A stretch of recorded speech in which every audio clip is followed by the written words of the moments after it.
Well, thanks again for having me. This will be a really informal presentation. So I know I'm going to save some time for questions in the end, but if you have a question that pops up in the meanwhile, feel free to put it in the chat. And as I go through, I'll check that and I may answer some of those questions as we go along. I'm a fan of interactive style meetings. So hopefully it won't be me just blabbing at you for 40 minutes. So feel free to ask questions.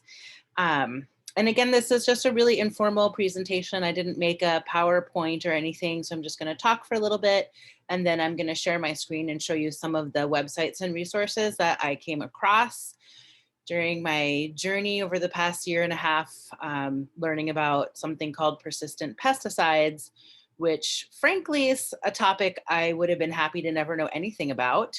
And here I am, almost a year and a half later, and I know more than I ever wanted to know. But here we go. So, as Margaret was saying, I felt as many people did when the pandemic began and we started to see food supply issues. What's going to happen? Will there be seeds? My friends who are seed growers were saying, "Oh my goodness, I more orders than I've ever had," and this is really wild. And so I felt the pressure to try to increase my own ability to grow food for my family and my neighbors and whoever else might come up on hard times. So we ordered 7 yards of two different kinds of compost, a steer manure and a mushroom compost. And we ordered from a local company that many people have ordered from many times, myself included. They're very well known in the organic gardening community in and around Portland, and they have great products. I won't name them just because they've had a really hard go of it too. This particular situation is really difficult for everybody, not just the end consumer, but the composters and on up. So, of course, some of the resources that I'll lead you to if you want to read more about this, it does talk about which particular companies had product that was contaminated. But anyhow, so we got our delivery. It was amazing. The driveway was filled with all this, lovely new compost. It's like a, gardener farmer's favorite day, right? They just drop off the gold. And we started getting it in the garden beds and getting things going. Now, I'm part of a Facebook group called the Portland Organic Gardening Group. It's got about 5,000 people in it. It's a wonderful group, a lovely community. We share plants and seeds and help each other troubleshoot different pest issues and whatnot. And I can't remember if it was about a month or so later, a friend of mine in the group started talking about some weird issues that she was having on some of her plants and sharing pictures and trying to figure out what was going on. And she mentioned, I got this kind of compost from this particular company on this day. Many of us in the group, in fact, were sharing pictures of the trucks unloading the compost and going, wee, yay, So many of us had gotten that same compost right around the same time. Anyway, other people started sharing pictures and asking questions about, well, my peas just look funny, or none of my peas germinated, or my tomatoes that are transplanted in the hothouse are looking weird and kind of gnarly. And a garden educator teacher actually who connected me with this group was in our group as well, and mentioned, I had this happen to me a few years before. You might want to look up persistent pesticides or Clopyralid. And so we're, everybody's Googling and we're kind of, feeling really frustrated, and the pandemic doom is setting in. Everybody's starting to realize just how bad things are. And it's just a real challenging time for everybody. And what we ended up realizing was that a whole group of us who had gotten this 2 or 3 different products from this one particular company in March and April, we're seeing similar damage. And I'll show you lots of pictures of this damage, but I'll get a little bit further in the story first. And so we're all trying to figure out what to do. And somebody says, well, you know, you've got to call the Department of Agriculture. They need to come out and test it. Okay, sure. You know, so we all start calling the Department of Agriculture, and they're, you know, I mean, they have a lot on their plate as well. But many of us, I mean, I think before May, I think there were over 50 people who believed that they were contaminated. And so we're calling, you know, finally we get to May, and the ODA, Oregon Department of Agriculture, has started to come around. They did a first round of tests, and then they want to do a second round of tests. And I, you know, as soon as I heard that they were going to do another round of tests, I called up and I emailed and I said, hey, please come and test me, because I have a different product than what most people have, but I have damage on my potatoes. My dahlias look like they got hit by Chernobyl. My peas look weird. Potatoes, tomatoes, buckwheat. My sunflowers look weird. Several of my starts that died. And I just, please come. And they did. And not everybody who called in a report got tested. So I feel thankful that I was actually one of the people that did get tested. They came out the next morning. She took both soil and plant matter samples, I think over 10 different samples of different places of both the uncontaminated compost, the compost that had been mixed into my garden beds, the potato plants that looked really weird, the buckwheat, the tomato, the peas, and off they go. So I'll share my screen now and share some of the pictures, just so we can get a little breakup of me blabbing at you. And okie dokie. So hopefully this will work okay. So like I said, you know, the dahlias looked like, you know, well, it doesn't seem to be opening very quickly. There we go. Okay. So this is a tomato. You can you see my cursor? Oh, great. That's helpful. Okay. So you'll see here, this is kind of the quintessential Clopyralid damage. You'll see these little leaves here are kind of twisted and cupping. It's a little bit washed out, but you'll see these leaves here are cupping. Tomatoes are one of the most sensitive plants. So when we're talking about pesticides, persistent pesticides, they use the term sensitive plant. Now, some plants couldn't care less if you dump a bottle of Clopyralid on them, and those are going to be your monocots. But this is a broadleaf herbicide target, and I'll show you a list of some of the plants that it was created to kill. So this is a dahlia seed, and you can see the leaves they were hard, and you can see these leaves here are cupped, and they were very hard. It felt like they were made of plastic or something. It was very weird.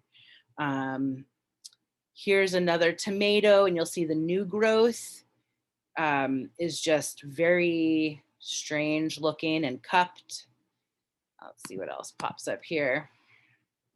Yeah, so this is a little bit further on. This is my dahlia, and it's just really weird. Like all of these should have nice big leaves on them, but they just kind of grew stems, and then it looked like the leaves melted. I let this grow for quite some time, and somewhere around July, it was looking so sad. I just finally had to put it out of its misery, the poor thing. I mean, it was just, it was sad. So this is a little bit further on. You can see that same tomato plant. It's really in the new growth. So you can have a plant be growing. For me, what happened was I transplanted a lot of my starts into the new compost, like up potted them or put them into the bed. And that's, you know, about 3 to 4 weeks later is when we saw a lot of the damage. So you see these leaves are starting to die off. In fact, many of my starts just kind of kicked the bucket there after a little while. These are my peas. You can see these leaves here are just almost folded in half and cupped. That's a very common sign. In fact, it's really interesting because when we started sharing these pictures with folks in the larger gardening group, a lot of people said, oh, I had peas that looked like that, and I couldn't figure out why my this or that never sprouted. And I thought we just had, it's wet out here. I thought I just had some kind of wilt or mold. And we said, yeah, well, maybe. You also might have had Clopyralid, because one of the things we realized through all of this was this is a lot more widespread than we realize, than most people realize. And that's one of the reasons I was so excited to do this talk, because education of people is so important. These are my potatoes. Yeah, they just don't look happy. And yeah, those are some potatoes, another sensitive crop there. Okay. Any questions so far that are burning questions that anybody wants to ask? Awesome. No questions, but just that's awful. Yeah, it on a normal year, it's awful. And like combined with the beginning of the pandemic, it was just really, it was difficult. And we had, this affected so many people. We had folks in our group who were disabled or with disabled children on fixed incomes, retired folks, people who spent that federal kicker check on compost and then lost their jobs and thought, well, I spent it on compost, so at least I could feed my family. And then on top of it all, what we ended up learning, and I'll talk a little bit more about that, was we were responsible for getting rid of it. So I still have 4 or 5 yards on my driveway. And many people who lived, not everyone in Portland has much space. A lot of people are urban gardeners. They had a yard or two delivered. They put it right into their beds. They didn't have anywhere to remediate, 2 yards or more of compost. And so they kind of got stuck with it in their only growing spaces and couldn't remediate it or afford to get rid of it. And so there it sat. So ODA came out. The test results for my plants was positive. And I don't remember all the details of who is positive and at what levels and so on and so forth. But one of the most important takeaways from the whole testing process that I learned was that the majority of labs testing for persistent pesticides are testing at a parts per million, M, like mom. And persistent pesticides can cause damage to sensitive crops down to the parts per billion, B, like boy. And I am not a chemist and I'm not a mathematician, but if you go Google the difference between parts per million and billion, you'll be shocked. It's a really large difference. And so most of the labs, when they're, a lot of times what will happen is people will get a lab test back and it'll say, non-detect. That doesn't mean that it's not going to take out all of your tomatoes, because it could be at parts per billion, and parts per billion can still kill sensitive plants. In fact, the Oregon lab only tested to parts per million. So the fact that, we got positive tests at parts per million meant, first of all, this is a really small amount of this pesticide that is causing such large damage.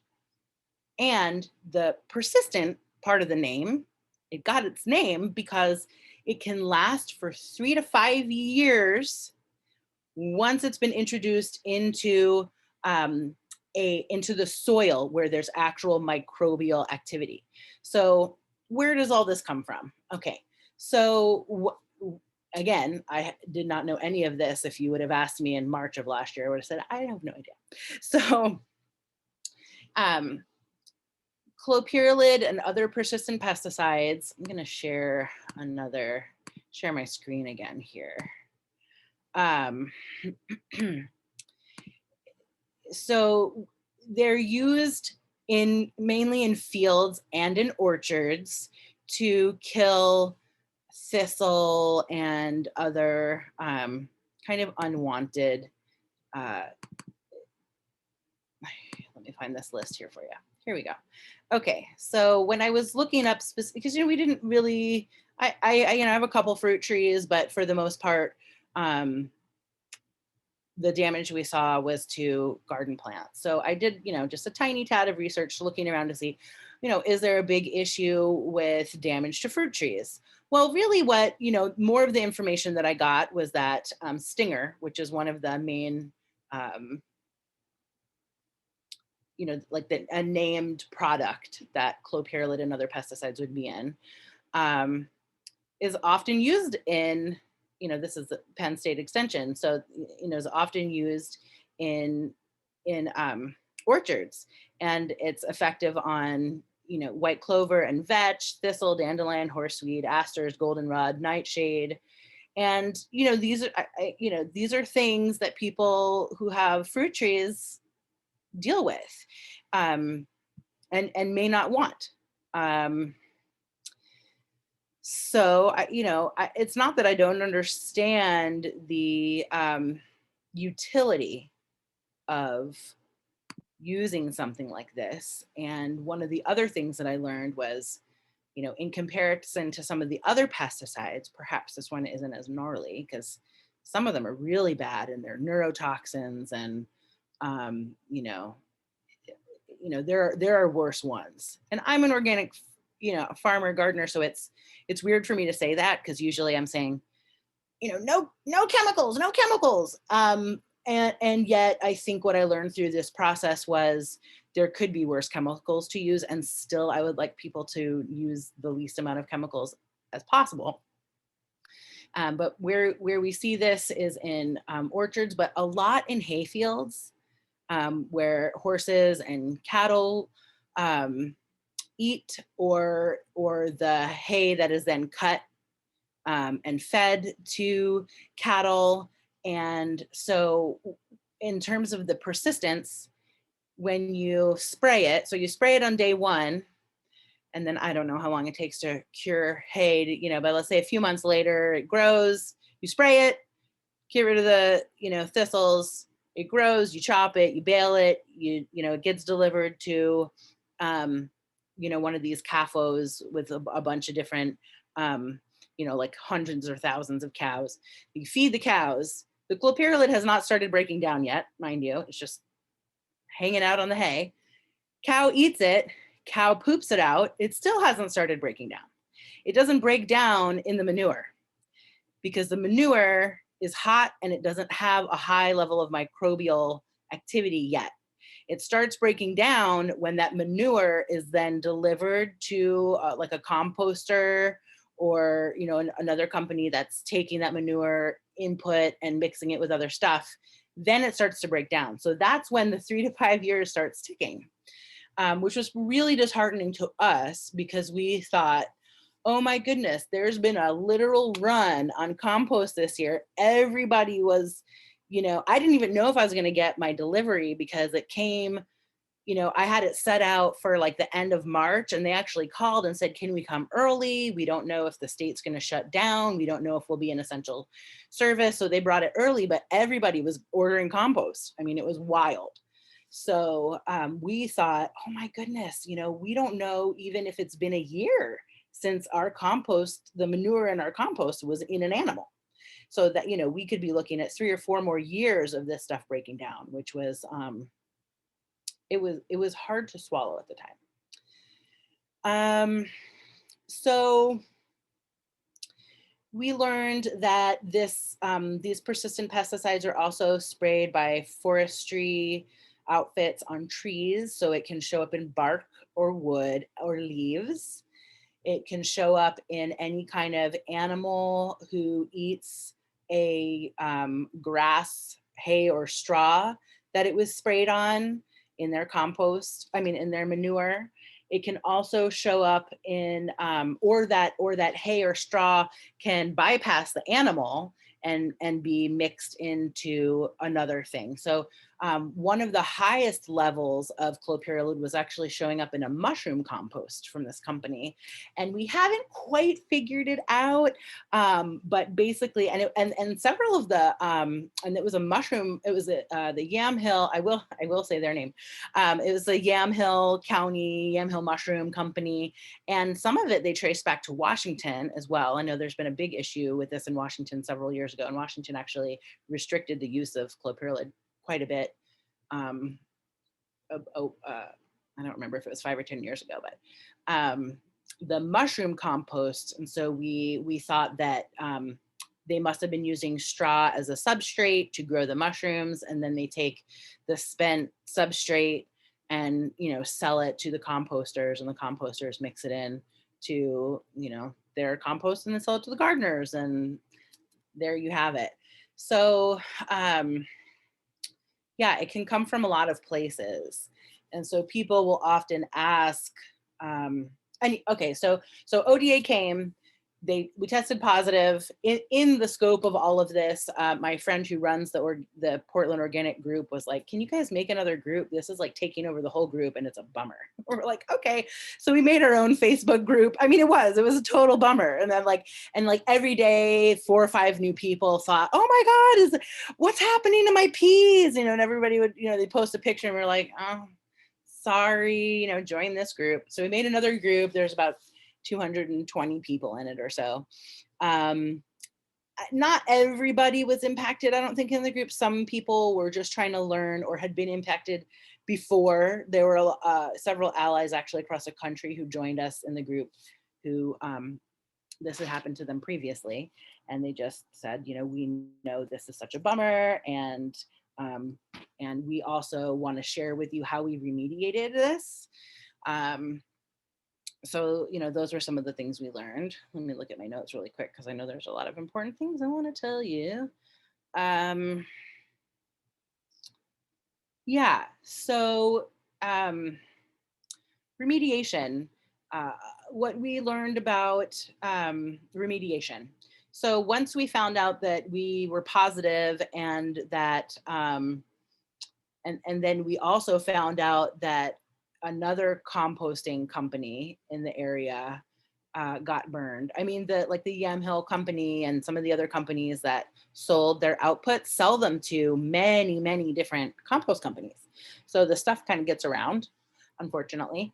And we asked ODA, okay, so are you, or who's going to come get the stuff? And they said, well, we're not going to come get it. We're like, okay, well, who's going to pay for it to get out of here, because this is contaminated? And some of you might be thinking, well, why would you expect them to do anything about it? Is your product that you bought from a private company as a private citizen. Now it's kind of buyer beware. Well, so the Department of Agriculture, the departments of agriculture in various states are the people who license for use these pesticides. And so I thought, oh, you guys make a lot of money off of licensing these pesticides. And now it got where it's not supposed to be, because it's not supposed to be. There's already laws against it getting into compost that's meant for food. So I thought, okay, there must be like a fund. You must put aside some of the money that you get for licensing these pesticides. Like, certainly this isn't the first time this has happened. It's been happening for 20 years at least, all around the world. Like we read about, oh, come here, puppy. You want to join us? Come here. Here's that puppy. So we thought, for sure, somebody will come and get this compost, or there'll be some kind of process or whatever. No. What we were told by, the company that sold the material did give a lot of refunds on the actual material, but they also wouldn't come and get it. And again, like I mentioned before, there were some people that didn't have a place to spread it out and remediate it. So what we were told was, spread it out as thin as you can on a lawn or something, because grass is a monocot, so it won't kill your grass. Some people did that, and it rained downhill and harmed their shrubs, their azaleas, their other kinds of trees. Yeah, yeah, that was a bummer too. And then what we learned about remediation was that you needed to increase the microbial levels. So, compost tea over the next year, 6 months, 2 years, 3 years, we weren't really sure. But there's also a product called Soil Diva that's like a super microbial. Um, it's expensive. It's really expensive. And then the other thing we were offered to do was to load it up and take it to the dump. And so when I called the dump to figure out an estimate on what, I think we had 5 yards left. And then, we were looking at maybe 9 yards by the time we dug it out of the garden beds because we had mixed it in. It's like $1,000 of a dump fee, not including renting a truck, I'm disabled, paying somebody to like dig it out. I mean, it was, clearly it's going to sit here next to the driveway for the next 3 to 5 years. So, we did a lot of compost tea in our garden beds and everything. And some crops grew, we weren't sure, a lot of people were really worried, can I eat this stuff? Can I not eat this stuff? Again, this is an organic gardening group, and a lot of the people in the group came to organic gardening because they're cancer survivors or because they have thyroid issues and autoimmune issues, and they are very careful about the chemicals that they encounter because of their sensitivities or prior health issues that they've had or other family members have had. And so the idea of this beautiful food that we had all been working so hard to grow, what didn't die and what actually grew, of eating it was also really scary. And we worked with Oregon State University, has a pesticide line. I can't remember the name of it, PIC or something, but it's a pesticide line you can call and you can say, hey, I was exposed to this, or I think I've, and they will help you go through all of the data and research that's out there. And they were a great service. They knew our group very well. And unfortunately, there was not a ton of research about whether it's safe to eat food grown in persistent pesticides. The other thing we learned was that the federal regulations for the acceptable amount of pesticides in food. I mean, I knew this theoretically, and that's why I eat organic as much as I can. But actually going and looking at the federal registers of the allowable amount of this pesticide in different foods totally blew my mind, because it was such a huge amount. And yet this pesticide professionals at Oregon State University were saying, well, there really isn't a ton of research or guidance on, if this is safe. So a lot of people threw out, that food. Other people ate it. It was really, at the end of the day, I ate some of it and thought, all right, if it grew, maybe there wasn't that much. Is this any worse than, going through the drive-through from time to time? And then a lot of the plants I just pulled out before they had even produced, and started using biochar and other compost tea to try to remediate the actual soil. So any questions at this time? I have a couple other resources I wanted to share, and but yeah, I thought I just. Are you going to share in those resources more specifics about the remediation process, or? Yeah, I hadn't planned on it, but I am going to show a few slides from a webinar that Oregon State University did, and I also will share the link with you. I didn't want to just like go through their webinar, because they made it and you can look at those slides, at your own speed without me talking through each of the slides. But they do have some information about remediation there. And there are some other resources about remediation that I can send in a follow-up, but I don't have a bunch of them pulled up. Okay, yeah, no problem. That sounds good. Yeah, but I mean, the gist of it was get your microbial level up as much as you can.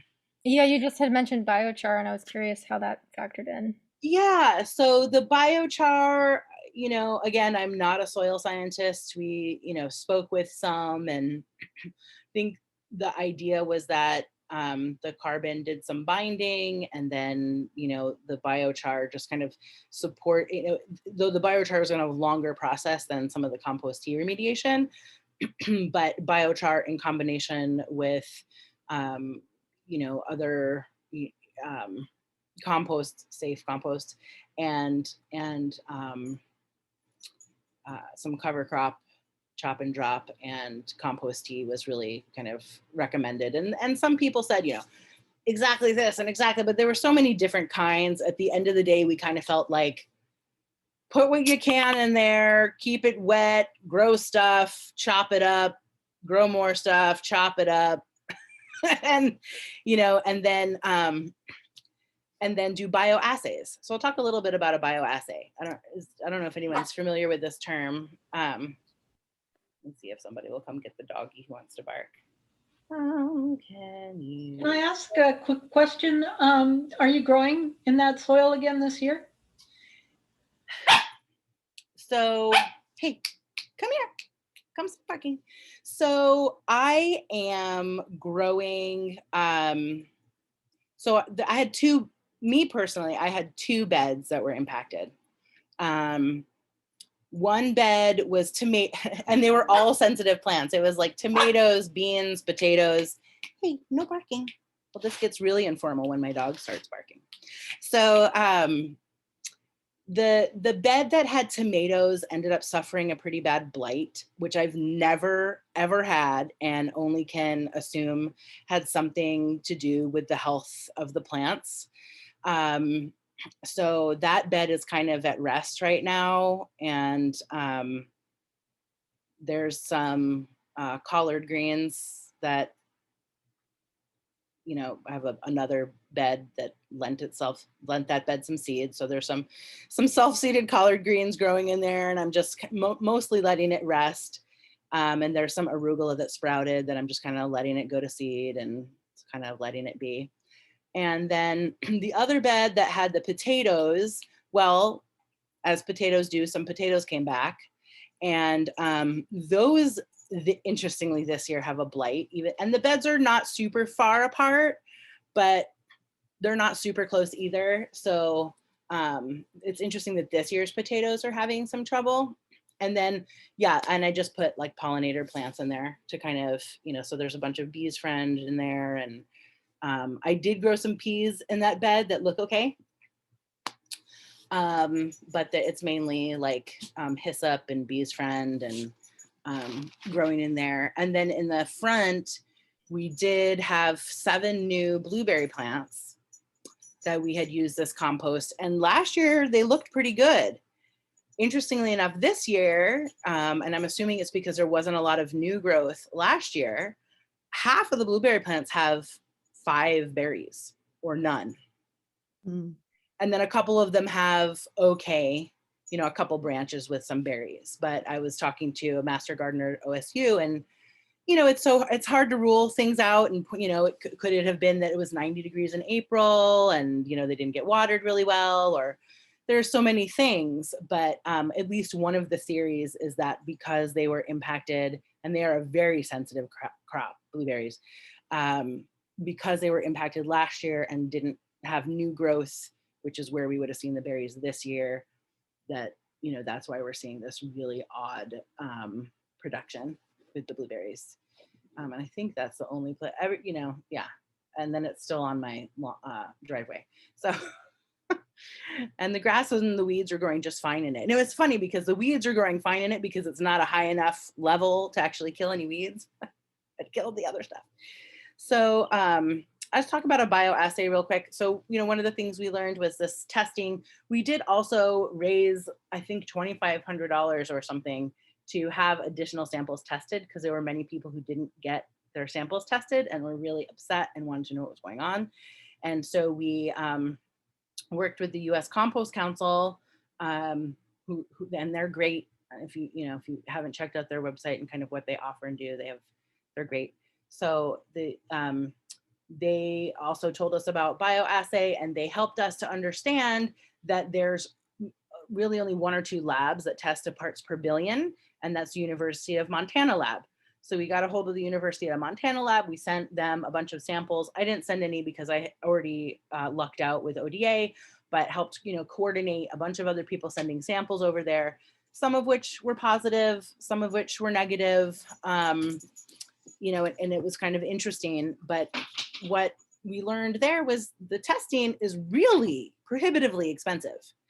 And so and if you have, 7 yards or 30 yards or 500 yards of compost and you're sending them a sample this big, how representative is that? So the bioassay test is where you take your known substrate, soil, compost, whatever, you know that it's safe.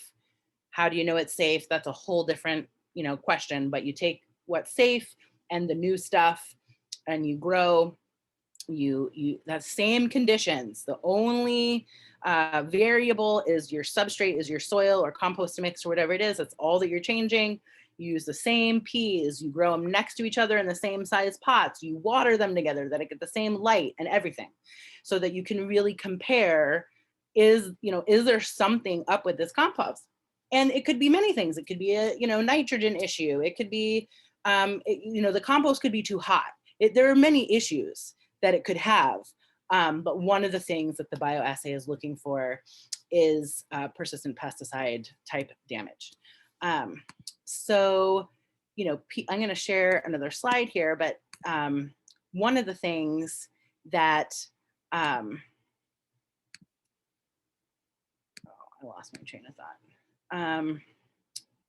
Here, let me show you these slides here, because I think, so I'm going to show the slides now from the Oregon State University Master Gardeners did end up doing a presentation earlier this spring on this issue. It's called like When Soil Has Gone Bad or something cute and quirky.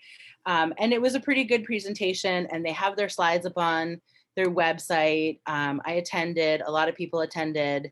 And, when we were talking to folks and in doing our advocacy, one of the things we said was, please educate people, educate every farmer, gardener, orchard organization that you can come in contact with, put it on your website, send emails, please, because what we learned was that a lot of people didn't know even what to look for and just thought, oh, this is a blight or it's a other issue. And it could be, but maybe it isn't. So again, I can send this, the link to this. I'll put it in the chat even. But, I just wanted to share a couple of the slides. So these are some of the crops that are prone to damage from, they're called growth regulator herbicides. And that's why you see the damage kind of on the new growth and at the new nodes.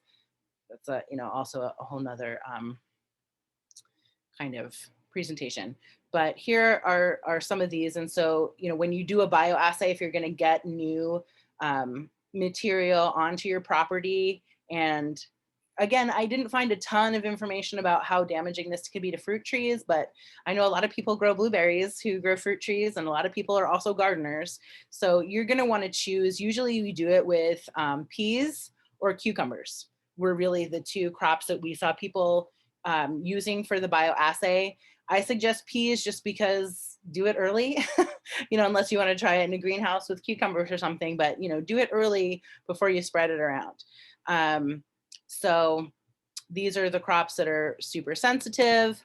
They talked a lot about ruling out other causes of plant damage. And interestingly, one of the other things that they talked about a lot was that, they learned in the process of talking to hundreds of people who were calling in how many people were, using their compost wrong and just applying it at full strength. And they didn't know whether it was hot. They didn't know to mix it in.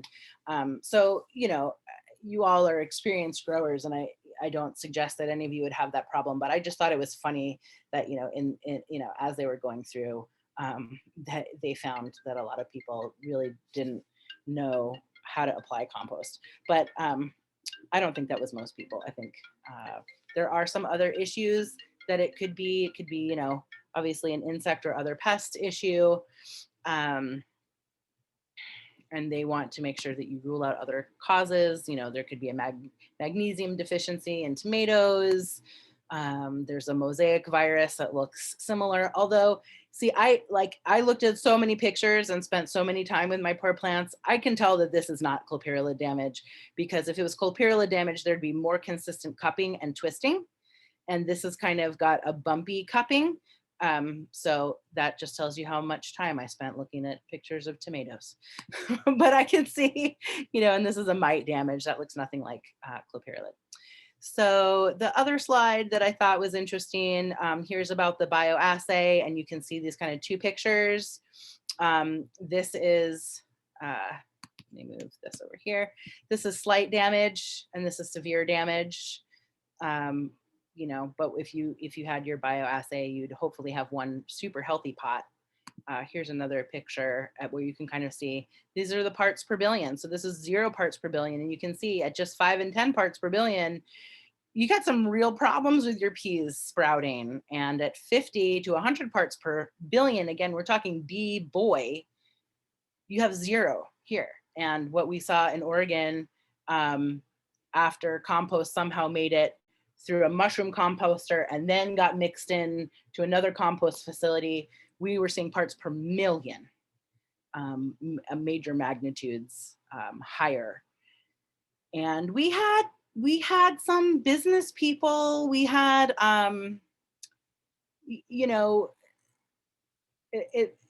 not everybody wanted to share their whole story because they were afraid that, their business wouldn't survive the connection with a pesticide, because these are organic growers. But we had some people in our group who grow tomato starts. That was like their main business was tomatoes, and they've lost everything. We had another business person in our group whose specialty is she grows like specialty vegetables for local chefs, like fancy stuff. And she didn't do any of that. She just said, I don't know if this is safe. I guarantee my stuff is organic. And she just didn't. So she just, during a pandemic, just didn't have a business for that year. And then, so, some of the, what do you do? Dump it, put it on your corn. Oh, NPIC is that group that I was talking about, the National Pesticide something. But they are out of OSU, but they're national, so you can call and ask them questions. They were really great. They were very supportive and really caring, and we really appreciated them. So they're just a great resource in general to know about. Yeah, again, a little bit more about remediation. Here, we got a couple more slides. So you can put it on corn, you can plant a cover crop, you can apply activated carbon or biochar, potentially some pH issues. You can take it to the landfill, which seems like a bummer. Definitely costs a lot of money. And really the prevention is all about doing a bioassay. So if you're gonna get that new compost, just let it sit there, do your bioassay. It's hard. I know you get the compost and you wanna like get it spread around and get going, but it's really hard to take compost out. It's so much easier to do a bioassay and wait. Let's see, there was at least one other resource I wanted to share with y'all really quickly. I can move things around here, maybe. Hello. Alrighty, so yeah, the Composting Council has some great information about persistent herbicides and pesticides here. People will our group will get tagged, or members of our group will get tagged in conversations online, or occasionally I get a call or a text or an email. Like, what kind of compost is safe to buy? What kind of soil is safe to buy? And really the answer is any company can get hit with this at any time. The prevention is the bioassay, and so ask the company or whoever, if you're getting horse manure from your buddy farm down the road. It can be tricky because people don't always, if they hire a company, they don't always know exactly what's been applied. So asking, again, the education, asking people what has been applied, when was it applied, and then if you get a delivery of something, regardless of what somebody has said, do a bioassay, because it's possible that they didn't know and it got through, and now it's on your property. And before you go ahead and kill everything by accident, test it yourself. And the other thing that company, and so we'll say, well, ask the company that you want to buy from, are they doing a bioassay test? And companies will often reply, yes, we do the US compost. We have the testing certification from the composting council. That's different. That doesn't include persistent pesticides, unfortunately. There's no law right now in any state that I know of, please don't quote me, but definitely not in Oregon, requiring any composter to test for this. The EPA just did a review, and they did restrict its use a little bit more and asked for applicators to keep records for 2 years, but it doesn't seem like the real, ace in the hole that we were hoping for. It just happened to be that this all happened when the EPA comment period was open. So that was good, because we got, several hundred more people to submit to EPA, but they took a step in the right direction, but I have no faith that this is going to prevent this from happening to other people. So if a company says, oh, well, yes, we, of course we test it, that's not what they're testing for. The bioassay is testing for it, or a very specific persistent pesticide test is the only thing that will catch it.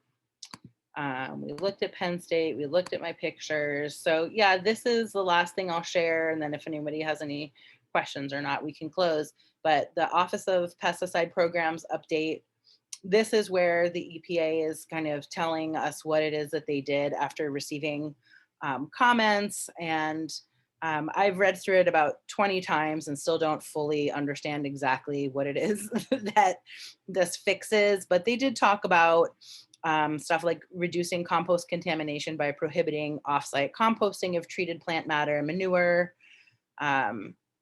So they're prohibiting it, but like how are people going to know? How does that really work?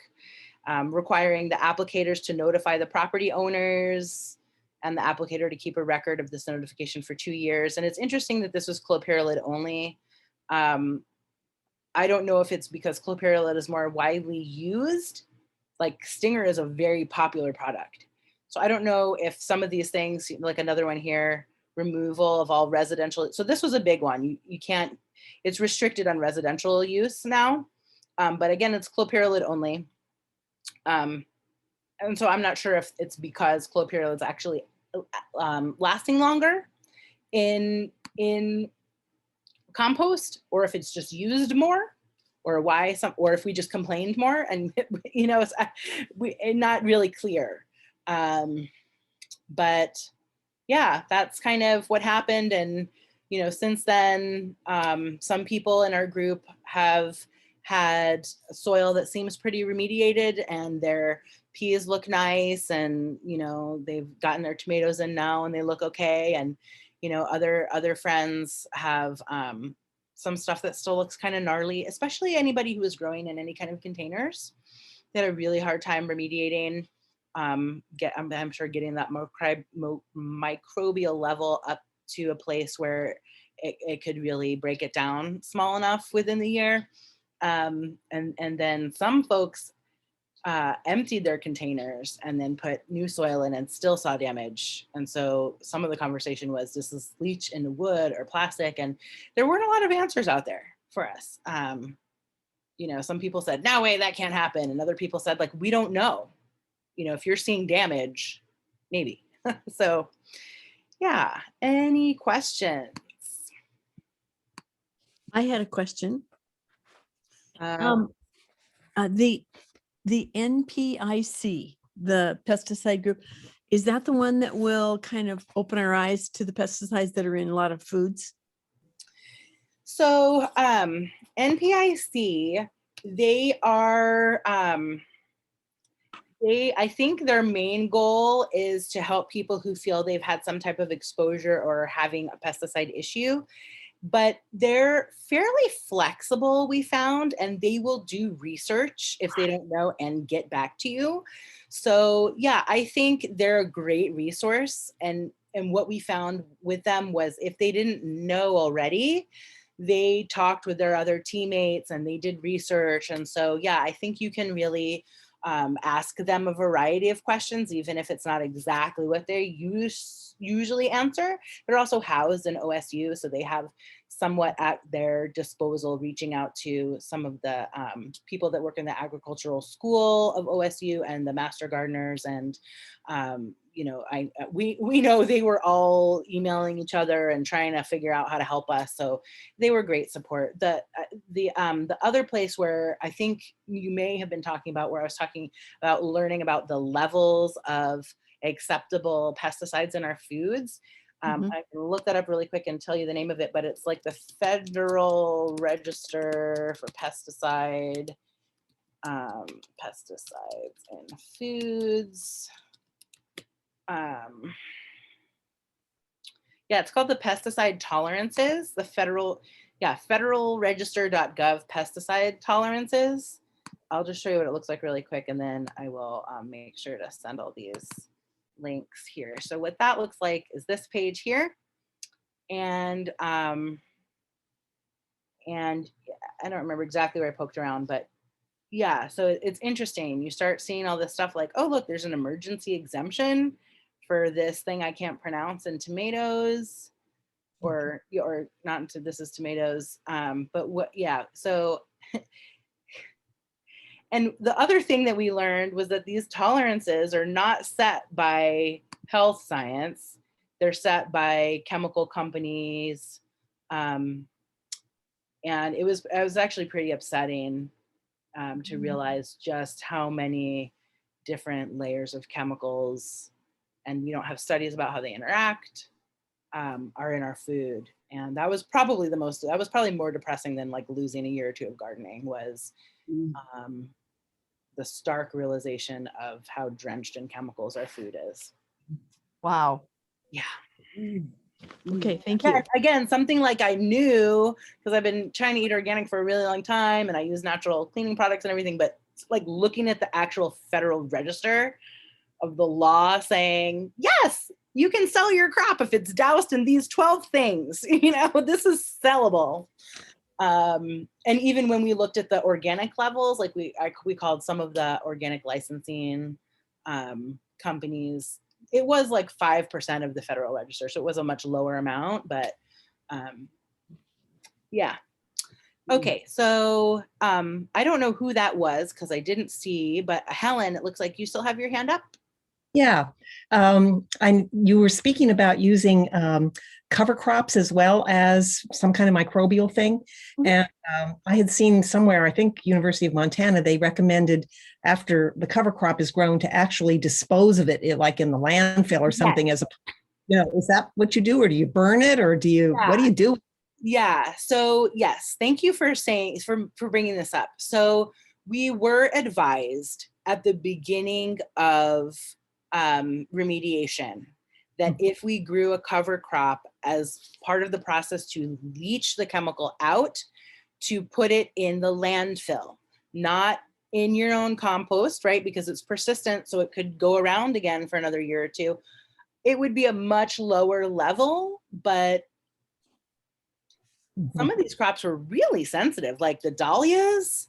You know, I can't even imagine. I know when you look at like Swan Island dahlias and they give you their, you know, how to grow dahlias, they always say like regular soil. And I realized that's why, because the dahlias are so sensitive. If you get some, you know, fresh fancy compost that has a little bit of this pesticide in it, you know, bye dahlia business. So yes, so in the actual trash, not in the like county pick it up, compost it, in the actual trash. Beyond that, we, you know, some of these like sunflowers uptake really well. I think hemp, and there was maybe one other crop that they talked about that uptakes really well. So they recommended using that and then trashing it. And then kind of beyond that, increasing the microbial level. You could also chop and drop something, but yeah, then you're kind of going, well, is it in the plant matter? Should I just throw it out? Would it be better to throw it out and do biochar? Yeah, and there, you know, if you look online, it's kind of one of those things like pickle recipes. Like everybody has one, everybody's is the best. You know, make them with what you have. They're still great. Yeah. Anyone else have a question? I do. Yeah. I can't raise my hand. I'm Deb. Hi, Deb. Hi. Thank you. Gosh, this is really important. Two questions. One is, when we make compost ourselves or commercial operators, and I will apologize because I had to step away for a moment because somebody rang my doorbell. So if you've already answered this, No just problem. Go for it. tell me you've already answered it. That when compost is made, you try to achieve a certain temperature to break down a lot of things. Is there temperature that would break down the Clopyralid? Yeah, it's a really good question, because yes, like you're thinking, okay, in the process of creating compost, is there a process within the process that could take this stuff out? We did not find any evidence of that being the truth, like it could kill a mold or some other kind of pest. What the temperature may do is it may increase the microbial level or speed up the reactions, might speed up the breaking down, like, you know, like as a catalyst. But there was no, you know, nuke the compost and get rid of the pesticide. Mm-hmm. Mm-hmm. I know. Okay.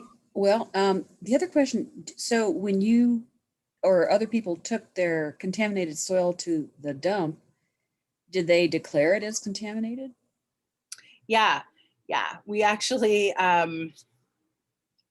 when we posed the question to ODA, well, what if you're not going to come get it and they're not going to come get it, and I got this stinking pile of contaminated crap on my, you know, driveway? People started calling the dump, and then the local dumps actually put out a statement saying, like, you need to declare this, you should bag it. Yeah. Did they? I mean that's hazardous waste. Effectively, that's hazardous waste. Yeah. Oh, okay. Yeah. I'm trying to see if I have the disposal closed. If you have a sheet on resources for you know the various like NPIC and others, it'd be great to share. I think what I can do is I can pop all these links, and it won't be necessarily exhaustive, but I can pop them in an email. The other thing that I did do was make a public facing Facebook page, and it, you know, I haven't put a ton of work into it, but I did try to post some resources on there. And I will also include the name of that page. It's like Clopyralid. So, oh, I don't remember it right now. But I'll include that in the email as well. So I'm trying to, you know, have like a Google alert, and every once in a while I'll, you know, add something to the page, because it was difficult. We had to get pretty in the weeds when we were researching. We were on YouTube and we found, oh, I can't remember, Charles, the no-till guy that everybody loves from Charles Dowding. He had a huge issue with it. So we saw his videos, and there were some other videos of people. I mean, you know, it isn't a new issue, and these chemicals are licensed in many countries. Yeah, so yes, I will follow up with as many of the resources as I can recall using, and my email and the website page as well, if you come up with other questions. So it looks like Sue asked a question. I bought a garden compost from Great Western but haven't used it.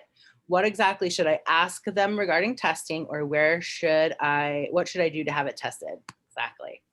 So, so yes, you can find this. I don't know if this is bagged compost, but yes, bagged It was actually, I just put it in my truck. I got a yard of it and put it in the truck. So, but I will say that yes, bagged compost can have this issue. Okay. In fact, there are two, there's a one bagged compost right now that ODA is testing down here because there's a couple folks in our group, somebody who got it last year who thinks they may have gotten it in an organic bagged. Because again, organic doesn't test for this unless it specifically tests for this. It's not required. You know, people say, oh, but it's organic. Great. Great. Okay. It could still have Okay. persistent pesticides in it. Yes, So, and there are products like, is it Dr. Bloom? Anyway, there are many products out there, bagged compost type products, potting soil, that will say organic. And all they mean, they don't mean organic in the sense that we mean organic. They're looking at organic chemistry, and anything that has carbon in it is organic. yeah. And even something like an OMRI, and I forget what OMRI stands for at the moment, but even something with like an OMRI rated listing or an Oregon TILF, Yeah.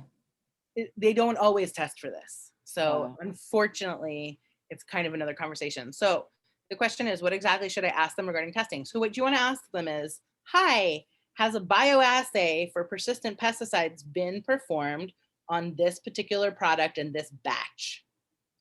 Because they get batches in and out, and a lot of companies, one of the folks that I talked to, a guy named Dan in Vermont, Dan runs the municipal composting company in Vermont, and they got burned several years ago. They had a huge amount of damages, you know, because people are dropping off, you know, especially the municipal places, right? People are just dropping off their crap that they're composting. They have no idea what's in there.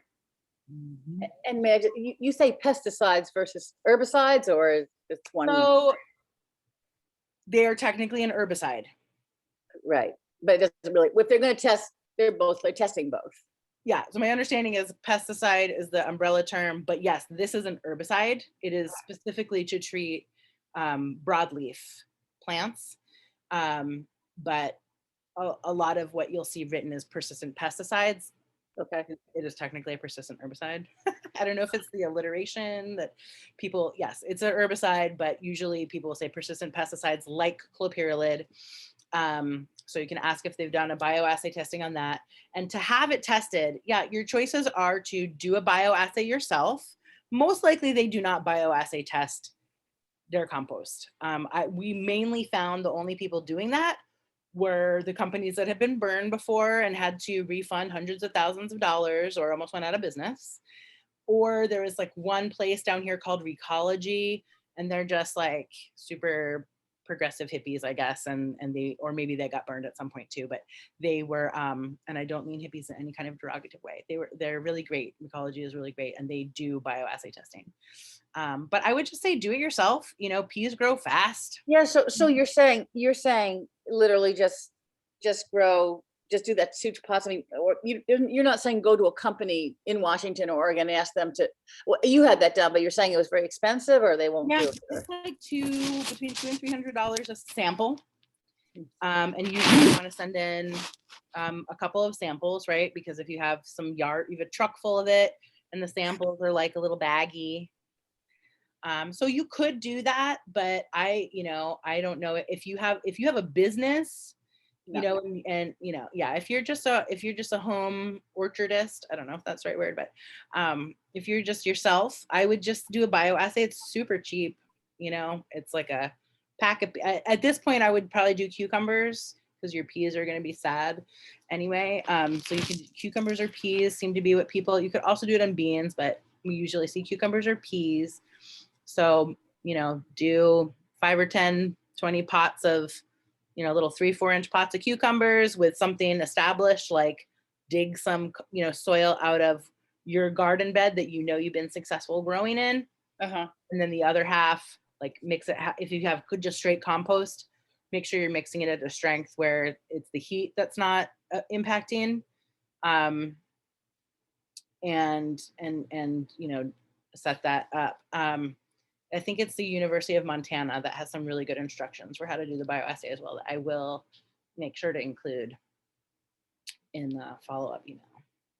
Okay, yeah. Yeah. All So right. again, it's a bummer, like here it is and it's June and I want to go, but please just do a bioassay because, you know, if by chance you end So, up with some of this. so peas, I mean, well, anyway, peas might start growing faster for me than cucumbers tend to do. I mean, Okay. so even though it's kind of not really the season now and it's kind of hot, I mean, at what level do I want to say, okay, they're doing okay versus they're not doing okay? Because actually it is kind of hot. Yeah, they say grow it out for 3 to 4 weeks. 3 to 4 weeks. Okay. All right. Yeah. And you know, if you have peas and they're looking poorly because of the heat, they'll also look poorly in your original. So what you're looking for is really the difference between the two. Like if if the soil that you know is good, you grow stuff in there, maybe it needs a little boost, but it's not bad. Right. Don't grow as vigorously as peas in April did. Yeah. That's okay because it's the difference between the two. Yeah. And you could also do 3 of each and then 3 cucumbers or something like that. Sure. If the weather keeps up, your cucumbers are going to grow really fast. So you could also do you could do beans and those will be 10 feet tall next week. So Right. you could try some beans as well. Okay. Okay. Yeah. All right. Thanks. Important question. Yeah. Anybody else? Peg, did you have your hand? Yeah. I just wondered where you go from here. What's next for you guys? Yeah. So I don't know. No. So we continue to work with ODA. I spoke at a stakeholders meeting about 2 months ago, and it was actually really great because this it's called a hot wash is what they call it. I didn't know what that term was, but there was people from like 6 or 7 different agencies that work on ODA-ish and issues. So I spoke with them. We were all kind of in a holding pattern waiting to see what the EPA was going to do. Now that the EPA has done what they're going to do, I think one of the next places we go is, hey, Oregon, don't we want to be better and more protective than the EPA because we're Oregon and we're great, right? And like Washington has more restrictive laws than Oregon does already. Though I'm not fully up to date on if one of the issues is that Oregon had some good laws and then the system that they were using to track compliance was defunded. So it's like, oh, we have these laws, but nobody is checking on it. So that's one of the next places we'll go, is to see if Oregon wants to say, okay, this is what the EPA did and we're going to take it a step or 2 or 3 or 10 further. How are we going to deal with this in Oregon? One of the issues was that they lost authority to investigate some of where the inputs came from because they came from Washington. And that became really complicated and they lacked jurisdiction. And so I'm going to, again, follow up to see, if Washington was going to take action on any of those places where it came from. We were working with a really great nonprofit whose name just escaped me, which is funny. Give me a second, I'll pull it up on my email. Beyond Toxics, there we go. So there's a great, very wonderful and very supportive, Lisa Arkin is the director there, Beyond Toxics. They do a lot of wonderful work on, one of the projects they're doing right now is pesticide use in schools. Oh my God, I can't believe how many pesticides are used in schools. like on the playing field and the playground. So we're continuing to work with them. They've got some, again, as I said in the beginning, part of what I realized was, wow, Clopyralid is not that bad as far as pesticide use goes. And then, started looking at some of these neurotoxins that they're literally spraying on the playground. And I thought, well, I want to start working on those issues as well, because that's actually like causing, like there have been cases where children have died Yeah. from this pesticide use, and they didn't, close off the field for long enough or whatever it was. So yeah, seeing if Oregon will do something else, continuing to educate people, continuing to brew compost tea, continuing to, get inputs from my friend with rabbits as opposed to, horse manure. And okay, so next question, are there other persistent herbicides to worry about besides clopyralid? And do you know if they present the same symptomology in the same type of plants? So yes, there are other persistent herbicides. I think there are 4. I can quickly look up the names. Like picloram is one, and then there's 2 others. Do they present the same symptomology? I'm not totally sure. I think they do. And the reason I say that I think they do generally is because on the Composting Council's website, they talk about persistent pesticides as a title, and then they talk about exactly what we saw. So they don't break it down into different pesticides. And I think clopyralid might be getting all the notoriety because it's one of the more popular ones. Either that or it's persisting longer. And then next question, is there any way to tell if herbicides are in the straw or hay one buys? Wouldn't that be great? So, I mean, the ways in which you may tell are to talk to, if you searched my Facebook postings in, farm groups around the area, you'd see, does anybody have certified no spray straw for sale? People are going, oh, I do, and then I'm asking them questions. Okay, well, what have you sprayed? And did you hire somebody? Did they provide you paperwork? I mean, I'm one of those people now from the Portlandia show who asks like the name of the fish they're eating. It's ridiculous, but people just don't know what they don't know. That, they'll say, oh, I don't know. Yeah, we hired a company 2 years ago to spray. I don't know what they sprayed. Okay, but you said it was certified no spray, and so that's been really difficult. And finding straw and hay that is safe has been really hard. And that sucks, honestly, because it's a really important product for a lot of us. And I had the same question about straw and hay, because I use straw as a mulch. Yeah. And we get it from an organic garden center in Olympia that so they say it's no spray. And I was wondering if you can just mix some of that straw into some soil to do the bioassay. Yeah, that's kind of what I would suggest would be to mix it in. I'm not, and then this might be a place where you call whatever the name of the place was that I told you to call, the pesticide line. NPIC. Yeah, NPIC. thank you. That might be a place to call MPIC and say, can you help me figure out if I put this straw that I want to know if it's contaminated in my soil, how long do I have to wait before it would be like bioavailable for these plants to uptake it? Because that I'm not sure about. Theoretically you'd think, okay, yeah, it'll like leach right out, but maybe it won't leach right out. Maybe what you end up with is a bioacid that looks pretty good, and 3 months later, damaged crops. So that would be my one question is that, and I don't know if you can like soak it in water and then like water, University of Montana might be, the University of Montana lab, they were great. I mean, they talked to many of us on the phone for quite some time. So that's another great resource that you could say like, yeah, and how do I test this in a bioassay with hay? Or I have, straight compost. I can't grow plants in straight compost. How do I test this? Manure. I have straight manure. I can't grow plants in manure. How do I test this manure to see if what the animals were fed had the persistent pesticides and now it came out the other end, and is it going to kill everything? So I don't know the question of that, but yeah, it's a good question. That makes sense. Thank you. Yeah, you're welcome. Any other questions? This was very interesting. Thank you. You're so welcome. Yeah, I hope this is all you ever have to learn. about persistent pesticides, and you never have any other reason to ever learn anymore.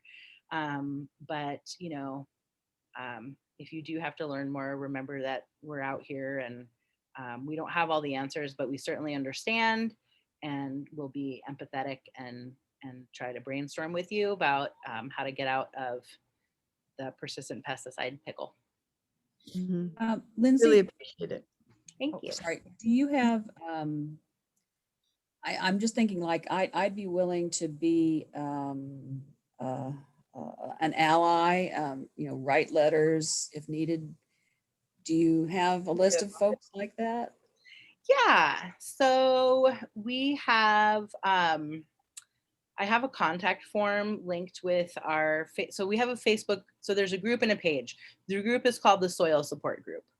So if you're on Facebook, you're welcome to join the Soil Support Group, and as you join, there's a little link that says please fill out this form first, and it just kind of asks for contact information. We haven't done a lot with the contact information because we were in this holding pattern with the EPA, but the plan was, we asked people like, would you write a letter? Would you do a, call other people kind of stuff? So yeah, you could fill that out. Are you on Facebook?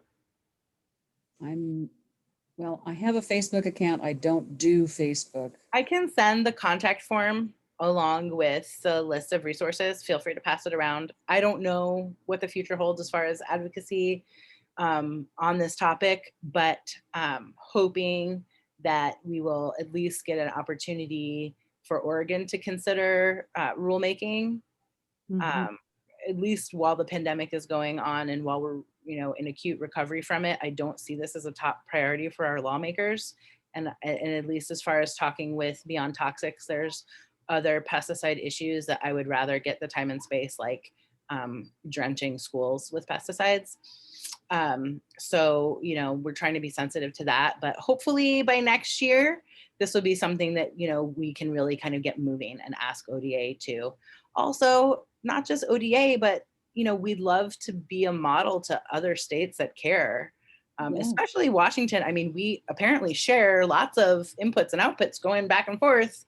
So it'd be nice if we did the same thing, and maybe part of that rulemaking was an interstate agreement to have a database where it was shared, like, hey, these people got in trouble for not following the law. We want you to know because you may end up with the crap that they don't want. So,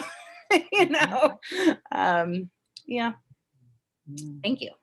Oh, thank you. Yeah. Whew. Great. Cool. Yay, One more. Lindsay. Yay, thank you.